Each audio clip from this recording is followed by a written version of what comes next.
Hello everyone, and welcome to another episode of Cook With Me Live. It's coming up to that time of year, isn't it, where things get festive, we kind of want to go on holidays, but there's so much to do to get there basically before we can relax and chill out. So this is one of the recipes that I will be including into my Christmas or holiday season, and I really wanted to show a couple special parts of this recipe to you that are a little bit unique, especially to a salad. So for some people's idea of a salad, it's more kind of like lettuce, tomato, and cucumber, and I really want to show you that it doesn't have to be that way, especially when we want to put a little bit of extra effort into the festive season. So this recipe is called the maple pecan spinach salad. Now, we're going to be using one of my favorite ingredients, which is maple syrup, as well as pecans actually. They're definitely a favorite of mine. So while everyone's kind of getting into the video and logging in here, can I hear from you as to where you're at, where you're located? Please type that in. I would love to hear where you're located. And if you are in the kitchen with someone, maybe it's a child or another friend, would love to hear who you're cooking with, because it's a lot of fun, more fun in the kitchen if we can be together with other people while we cook. Share the load. So let's get straight into this one, because we're going to need a little bit of time for the kind of root vegetables to start roasting in the oven.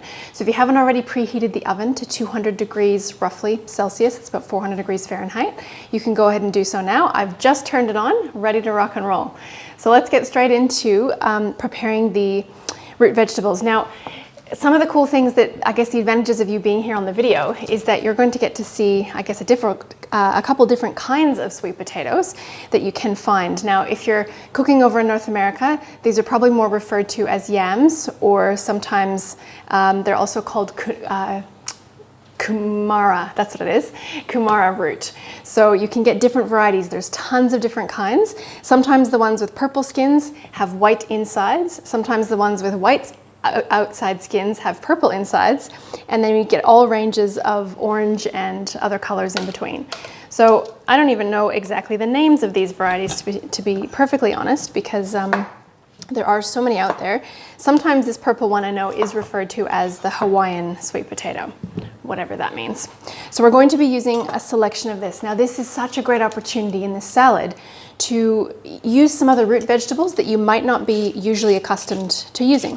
So I want to show you a couple of tips and tricks, and I also want to show you, with the secret ingredient in this recipe, how to make that work for a whole bunch of other recipes that it can apply to as well. So don't forget to pay close attention when we get to that little special ingredient, which I'm sure you've probably already guessed already, but that's all right. Now, the one thing to note when you're working with sweet potatoes is that they tend to oxidize really quickly. So this skin on the outside is going to go a little bit brown really quickly. So one way to kind of, I guess, counteract that is to keep it wet. Now, if it was going to be a period of time between you getting this into the oven, then I would definitely recommend you immerse it in water. So into a bowl, quite a bit of water, just to cover it so that the oxygen doesn't get to it and make it turn brown. Because by the time we get it into a salad, it's going to be nice if it can retain its individual colors, especially if we're serving this for a big festive platter. It's nice to have a little bit of purples, a little bit of white, a little bit of orange, a little bit of red, and a whole selection of different colors. So that's one little trick, is to make sure that you run that under the water. So see how we've got, sometimes it's a lucky dip. I actually thought this one was going to be one of the orange varieties, but we've got another nice white internal sweet potato. These are usually much sweeter. Obviously it depends on where they've been grown and how that's gone for the little sweet potato, but usually the white ones are a lot sweeter. So in this dish, that would work really, really well. As kind of, it's almost like you're kind of biting into a bit of candy, really. Once they're roasted, that extra bit of sweetness will really kind of concentrate, and it's delicious, especially for a festive occasion. Now, I've only called for one large sweet potato. Depends how many you're serving, depends how much extra you want to make, but this is one way that you can make the recipe flexible, is to add extra sweet potato where needed, or the other root veggies. Pretty much anything in this recipe can be scaled up just even by feel as you go. It doesn't have to be a specific doubling or tripling as an example of the recipe.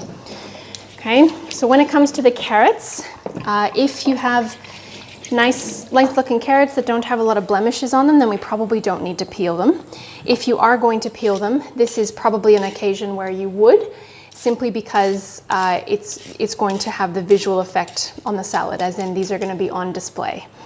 Versus, you know, if we were coating it like a crispy chip or something, cooking it that way, then we probably wouldn't need to worry about the visual look as much. But these couple bits of marks on the skins, I'm just going to take a couple layers off there. Now that being said, none of those skins are going in the bin or the compost before I turn them into broth. So I'll be keeping all these scraps. These are excellent broth ingredients, and just freezing it into my broth bag until we've got that bag full, and then we can make a batch of broth, including these tops and tails and everything as well.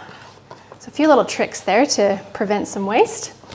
Now, the other option you have for your root vegetables in this dish to kind of create that color, create the different textures, create the different levels of sweetness and flavor. Anyone know what this is? I've obviously given it away in the recipe, but it's not the first option in the recipe. So you can use beetroot, you can use kohlrabi. I would love it if you could find some kohlrabi. That's one of my favorite vegetables. This, on the other hand, is a swede, and it is equally delicious, especially if you get it in its correct time of year when it's fresh. It is a vegetable that can last quite a long time. So sometimes the shops will have this still in season, and it might not be the best tasting. So if you do have a bad experience with them, or you happen to be buying it out of season, just know that maybe you should come back at a different time of year and try it again, because they're actually really delicious and really sweet. And especially once they've been roasted, that sweetness comes out even more. So it's called a swede, S-W-E-D-E, and it's going to create that extra little bit of dimension that this salad is really going to benefit from. Now, shapes. Remember, I'm pretty big on how we cut things for the overall effect when you eat it. And with this salad, if it's something that you're introducing people to new ingredients in, for example, if you've never had a swede before, chances are you probably want to make sure you don't cut it too big, because the bigger we cut it, the more pronounced of a flavor and the more definite that you're going to get the bite of swede in one forkful. So in this case, I'll let you choose how fine or how large you want to cut the veggies. Particularly with this dish, it's quite nice when you bite into a whole forkful of salad that you can get maybe one of each of these in that same bite. So kind of small diced sizes is what we're after here. Now, you can do that by hand, and it will probably give you a very nice result. It'll take a little bit longer. Here's another option. This is going to be maybe one of our smaller cuts, but this is the large julienne cut. Okay, and from this, because we still have quite a wide diameter on the sweet potato, we're going to get this sort of shape. Okay, so they're kind of long and skinny. So an option here is either, if you want to further chop this down, you can, or we can kind of leave it in that shape for the sake of ease and just for something a little bit different. So I actually quite like that. If, on the other hand, this sweet potato was quite fat or round, larger, then we might have to cut it in half first and then put it through the machine, because otherwise the pieces are just going to be too big to bite into multiple at once. So I'm just going to let the machine do the work here and punch through that.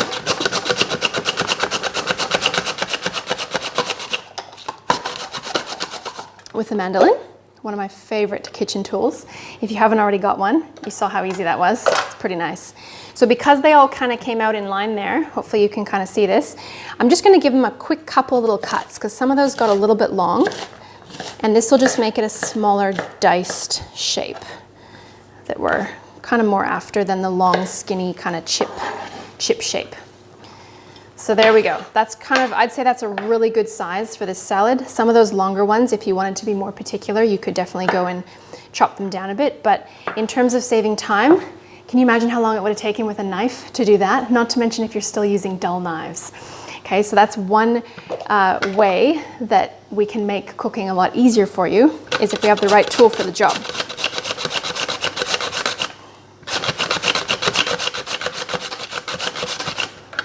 Okay, we'll go this way a little bit.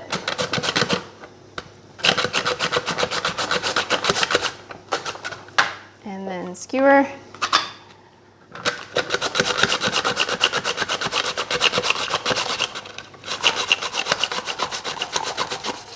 As you can see, it's quite easy in a salad that involves multiple ingredients to end up with a lot of volume, because you thought you had a little bit of each one, but you actually had quite a bit of each one, and it adds up to a lot of volume.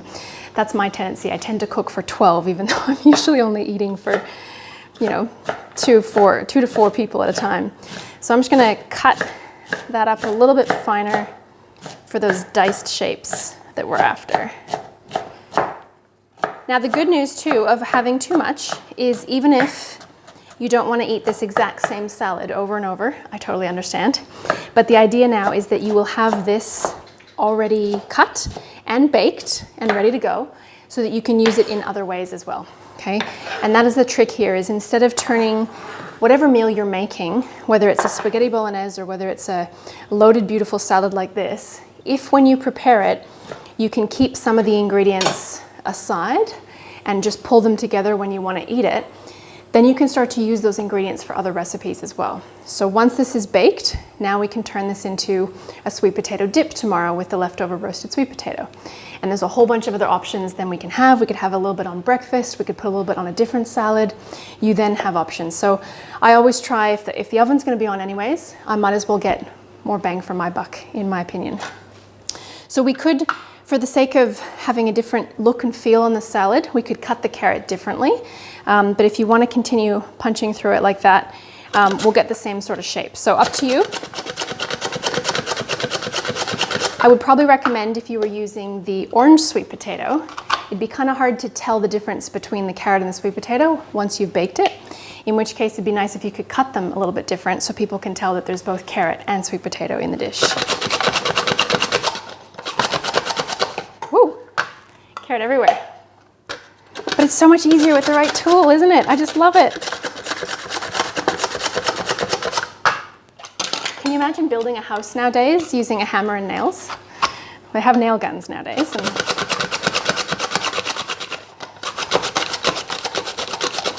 And there we go. Okay, and again, that can go in the broth or you can eat it.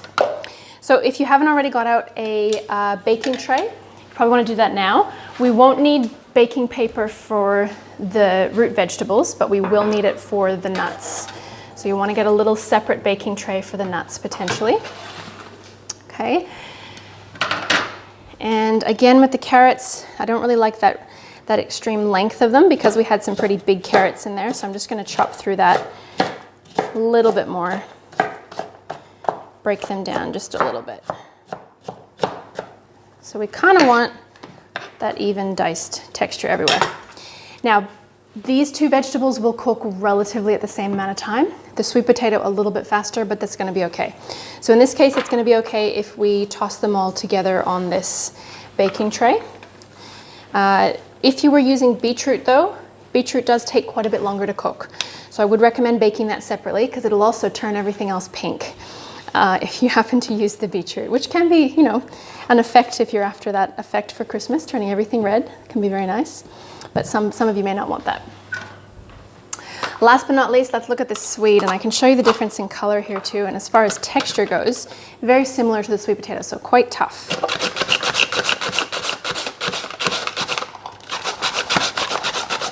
And these will definitely have to slice into more of a diced shape because it was such a round, kind of big vegetable. But it's kind of conveniently all in a line when it comes out of the mandolin too, so you don't really have to rearrange much to get that shape. Now all of these vegetables can be eaten raw as well. Some people don't realize that. It's probably not the greatest if you have a lot of digestive difficulty to eat these raw, but it's a very crispy crunch texture like a carrot, and it's a very kind of earthy flavor as well with the swede. So it's quite nice on this one. Now, I've probably got too much on this baking tray to make these go nice and roasted down. So ideally, I would spread this on 2 baking trays, potentially this size. For the sake of this video now, I am just going to get this in the oven. It's going to mean that they're going to have a softer finish to them as opposed to like a, more of a roasted kind of crispy effect on the edges. So this will just mean that they'll take a little bit longer to cook and they'll be a bit softer when they do. Now I added a little bit of olive oil there. You do not have to. It's just the idea that if we can make each component of this dish taste delicious in and of itself, then it's going to be more likely that you'll succeed with the whole dish tasting delicious. So I'm just going to add a touch of salt here, which will help to kind of, well, make it taste good, but also break it down a little bit faster in the oven. Just a touch. And then I'm going to give them a little toss. just to kind of mix through that bit of olive oil. Not a lot. Again, it's not critical, it's not super needed. Just that little bit of extra flavor. Okay, so let's spread that as flat as we can. Like I said, if you're doing this at home and you had the same volume that I had here on this tray, we would divide this into 2 separate trays because that's a lot of volume. Straight into the oven. Let's get that started because the nuts take less time. So let's get that one in.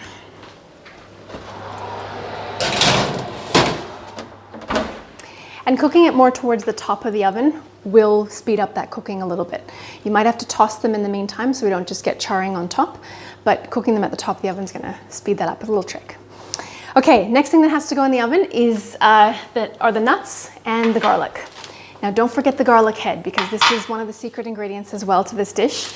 To pulling it all off, to having someone go, oh my goodness, what's in this, is the roasting of the garlic. And because of the way nature has designed these beautiful things, we can roast it like this, as in fully whole, straight onto the baking paper. And it's actually in your advantage to not pre-peel it.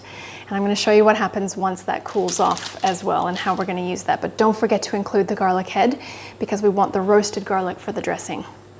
Now the nuts, this is the secret ingredient I was talking about and one of my favorite components of this dish.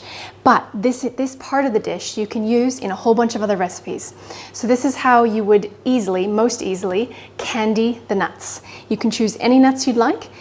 My favorite ingredient to do that with is the maple syrup. There are other ways described using melted cane sugar in a frying pan, but that can create a really big mess and that can ruin a lot of pans and saucepans and things. So this is how I like to do it. Get together whatever nuts you're going to be using. I believe I've called for about 1/4 cup of pepitas. Okay, so pumpkin seeds. They're very nice with this dish. So about 1/4 cup. Again, if you know you're gonna love this component, which you probably will because it's been candied, and if you have another dish, especially around the festive season, that wants candied nuts on top or as a garnish, even sometimes as a cake decoration, because if you let the nuts sit side by side when they cool, it will form a full piece of candy. So it can be really, really quite nice to garnish cakes and things like that with. So I'm going to choose pecans. For me, they're a very festive nut and a little bit of a treat. And I'm going to put about 1 cup of those. There's some that are kind of mulched up and some that are more whole there. Now we need to toss them in a little bit of tapioca starch. So I've called for about 1.5 teaspoons only. We don't want to have too much here because if we do, they'll kind of go a little bit gluggy. So it's just enough to kind of coat the nuts. So 1.5 teaspoons. I'm just going to eyeball the half. There we go. And then you can either stir or toss. So we want to make sure they're evenly coated. So ideally you don't have too much tapioca starch left down the bottom by the time we're through. If you do, you could add a few more nuts to that one. Okay, so they're nice and coated, nice and white. They look like they've been covered in icing sugar. It won't taste that good though, I promise.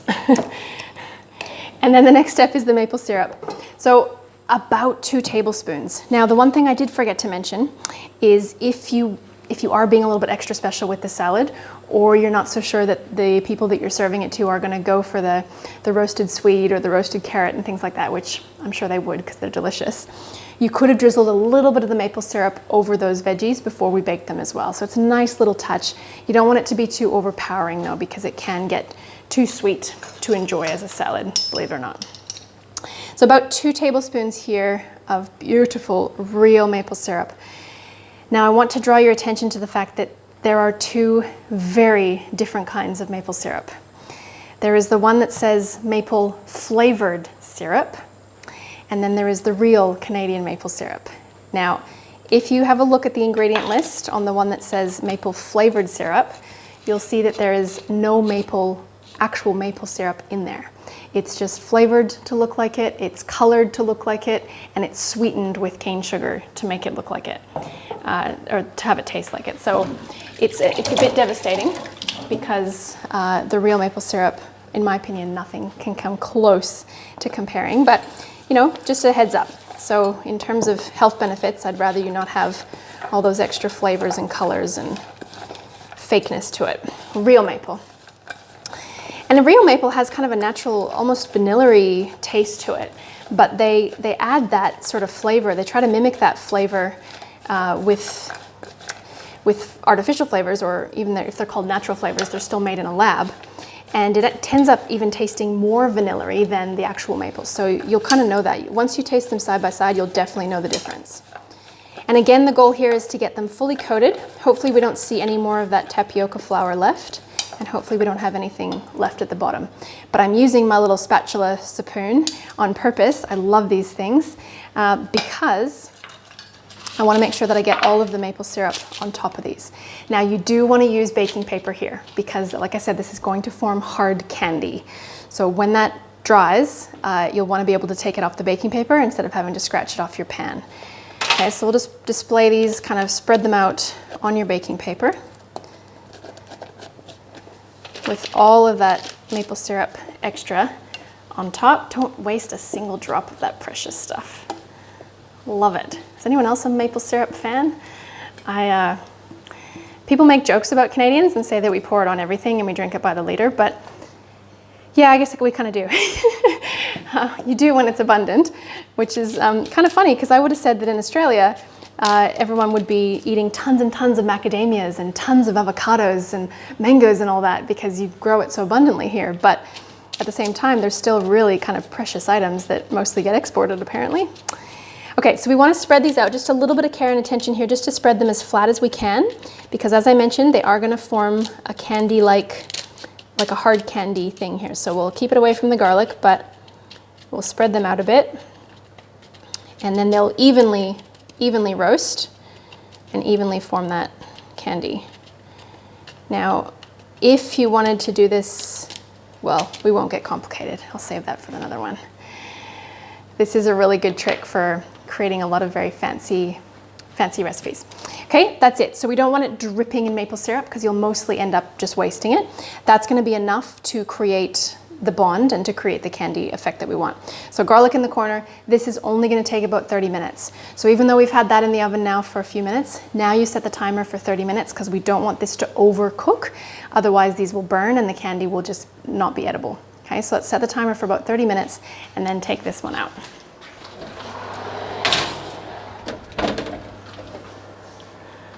Make sure we get that not forgotten, because it's very easy to do so. All right, so that's kind of the hard part. The rest is extremely easy, and as I'm sure you saw, that wasn't that hard either, especially when you've got the right tool for the job. So now the thing is to make the dressing, knowing that we're going to be adding in the roasted garlic when it's finished cooking, and once it's had a chance to cool, so that we can handle it in the extra special way that nature has designed, which I'll show you later.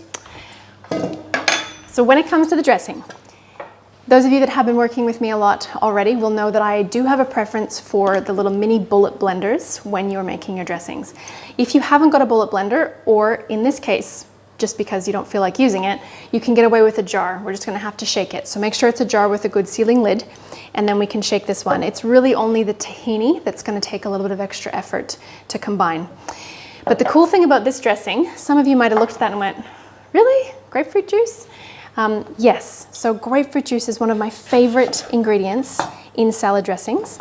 It's still part of the citrus family, obviously, but it just has enough sweetness and enough of a special sort of flavor in a salad dressing. So it's not as acidic as a lemon or a lime, unless you get a really bad one, that is. And it can also lend quite a bit of sweetness if you're getting particularly the pink grapefruits. So we do want to try and get the pink ones for this recipe, unless you have a very sweet yellow grapefruit. And grapefruit is one of these underappreciated fruits, in my opinion, because it has such a potential for healing. The list of things that grapefruit is good for is longer than I can remember, but some of the main ones are involving the heart and the circulation system, the blood system, and particularly, I believe it's related to cholesterol and problems with, like, related to atherosclerosis and things like that. Now, this one's a bad one, so just noting that one, we're not going to use that guy. So we'll put him to the side. Now, As is the case in any time you're making a dressing with fresh ingredients like this, or even with oils, things like that, I would recommend you taste each component individually before you mix it in. Because if for some reason we happen to get a really bitter or a really off grapefruit, or for example, one of the oils had gone rancid, it'll ruin your whole effort. So instead of ruining the whole effort, just taste each part first. And then you know also, it's a really good way to develop your skills in knowing what you can substitute for which ingredient. So rather than just trusting the recipe blindly, really good for you to test as you go. Might as well follow my own recipe here. Let's go for half a cup of grapefruit juice. Okay. And at least if you follow the recipe to the T the first time, then you'll know what it's sort of meant to be, hopefully. And then you can adjust and tweak after that. So those 2 little grapefruits were enough for that. Now, ideally, if you had a really good grapefruit, please also include the pulp, because this does not need to go to waste. And there might be a couple of seeds there to navigate around, but otherwise, include that pulp. And moreover, especially if you're using the blender, because then it'll blend in really nicely. But there's no reason to throw that down the drain, okay? So let's get rid of those grapefruits. I'm saving the peels for the broth, but we won't put the grapefruit in there. Now, about 1/4 cup of olive oil. It's up to you how much you use. You could also use a blend of oils. So if you are very aware and conscious of using more omega-3 oils, then you could also add in about 2 teaspoons, maybe 3 teaspoons of cold pressed flaxseed oil to this as well. So we could, sorry, I was about to eyeball it again. Let's go 1/4 cup approximately. Okay. And the nice thing about an oil and water base, as in citrus base dressing, is that they're going to separate, so we can kind of check and make sure we've got twice as much of one as we do the other. Now, tahini. This is going to help the dressing to be a little bit creamy and extra rich and delicious. So about 3 tablespoons. Again, you could measure that exactly, or you could eyeball it. I would, however, recommend that in this case you use the hulled variety of tahini like I've got here. The unhulled is just going to be a little bit strong for most people's palates. You might be accustomed to it already, which is why you buy it. But if you're serving